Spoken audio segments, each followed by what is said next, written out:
సేవాతీర్థ్ ఇది న్యూఢిల్లీలో నిర్మించిన ప్రధానమంత్రి కొత్త కార్యాలయం.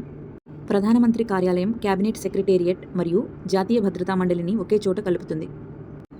రోడ్డు ప్రమాద బాధితులకు వెంటనే వైద్య సహాయం అందించే ఉద్దేశంతో ప్రారంభించిన పీఎం రాహత్ పథకం కింద 1.5 లక్షల వరకు నగదు రహిత చికిత్స అందిస్తున్నారు. బంగ్లాదేశ్లో జరిగిన 2026 ఎన్నికల్లో బంగ్లాదేశ్ నేషనలిస్ట్ పార్టీ 299 పార్లమెంట్ సీట్లలో 209 సీట్లను గెలిచి పెద్ద విజయం సాధించింది. పార్టీ చైర్మన్గా తారిక్ రెహమాన్ నూతన ప్రధానమంత్రిగా నియమితులయ్యే అవకాశం ఉంది. భారతదేశంలోని ఐటీ మరియు ఐటీ అనుబంధ పరిశ్రమలు అత్యున్నత సామర్థ్యంతో నాణ్యమైన ఉత్పత్తులను తయారు చేస్తున్నాయి.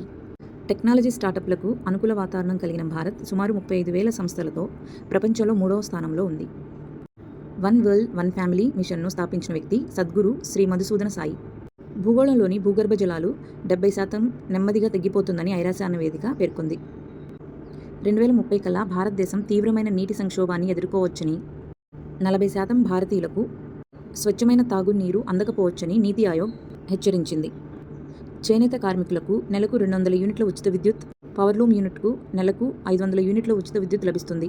ఈ పథకం వచ్చే ఏప్రిల్ నుంచి అమలు చేయనున్నట్లు మంత్రి సవిత ప్రకటించారు.